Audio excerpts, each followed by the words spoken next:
നമസ്കാരം, news prime മലയാളത്തിലേക്ക് സ്വാഗതം. ഇസ്രായേൽ നഗരങ്ങളിൽ നിന്നും പരിപൂർണമായി ജനങ്ങളെ ഇപ്പോൾ ഓരോരുത്തരെയായി അവിടുന്ന് വെക്കേറ്റിപ്പിച്ചുകൊണ്ടിരിക്കുകയാണ്.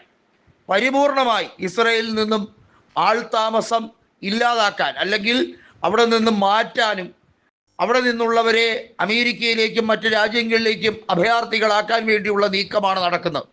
കാരണം ഇസ്രായേൽ നഗരം 25,000 സ്ക്വയർ കിലോമീറ്റർ വെന്ത് ചാരമാകാൻ പോവുകയാണ്.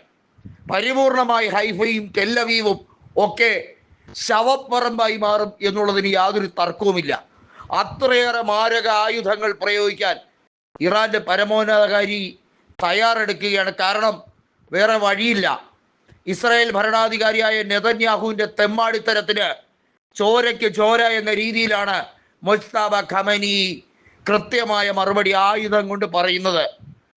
അവർക്ക് ആണവ പരീക്ഷണത്തിനുള്ള സാധ്യതകളെയെല്ലാം തകർത്തെറിഞ്ഞ അമേരിക്കയോട് വളരെ വ്യക്തമായി പറയുന്നു, ഞങ്ങൾക്ക് ആണവായുധം സപ്ലൈ ചെയ്യാൻ ചൈനയും റഷ്യയും തയ്യാറായി നിൽക്കുന്നു, ഒപ്പം ഉത്തര കൊറിയയും. നോക്കൂ, 3 രാജ്യങ്ങൾ ഏത് നിലയ്ക്കും കൃത്യമായി ഇറാനെ സഹായിക്കാൻ നിൽക്കുകയാണ്. അവിടെ ഹോർമൂസ് കടലിടുക്ക് പരിപൂർണമായി നിയന്ത്രണം ഇറാൻ ഏറ്റെടുത്തുകൊണ്ട് ഇറാൻ ലോകത്ത് മുഴുവൻ ഇന്ധന പ്രതിസന്ധി സൃഷ്ടിച്ചിരിക്കുകയാണ്. അധിക ദിവസം ഈ യുദ്ധം നീണ്ടുപോയാൽ പാചകവാതകം ഒരു രാജ്യത്തും കിട്ടാതെ പട്ടിണിയിലേക്ക് പോകുന്ന രീതിയിലേക്ക്, അതായത് ഏറ്റവും ദാരിദ്ര്യം അനുഭവിക്കുന്നവർ കഷ്ടതയിലേക്ക് പോകുന്ന രീതിയിലേക്ക് മാറും. ഇത് ലോകരാജ്യങ്ങളുടെ ഇപ്പോഴത്തെ നിലവിലെ ആവാസ വ്യവസ്ഥിതിയെ തന്നെ പ്രതികൂലമായി ബാധിച്ചിരിക്കുകയാണ്. ഇറാൻ ഈ രീതിയിൽ യുദ്ധം തുടരുമ്പോൾ അമേരിക്കയ്ക്ക് എന്ത് ചെയ്യണമെന്നറിയാതെ വട്ടുപിടിച്ചിരിക്കുന്ന അവസ്ഥയാണ്.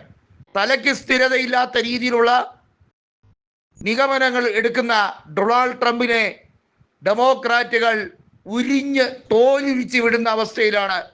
കൃത്യമായി അമേരിക്കയെ നശിപ്പിക്കാൻ ഡൊണാൾഡ് ട്രംപ് എടുക്കുന്ന തെറ്റായ തീരുമാനങ്ങളെക്കുറിച്ച് ഡെമോക്രാറ്റുകൾ കൃത്യമായി സെനറ്റിലും അതുപോലെ സഭയിലും ശക്തമായി ഉറഞ്ഞു തുള്ളുകയാണ്.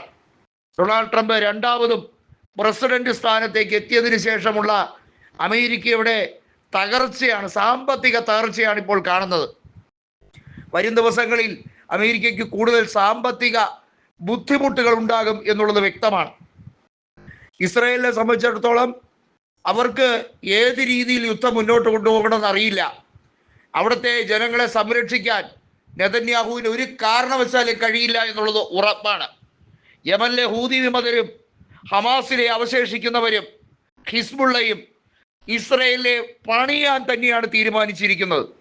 പഞ്ഞിക്കിടാൻ ഒരു താമസവും അവർക്കില്ല.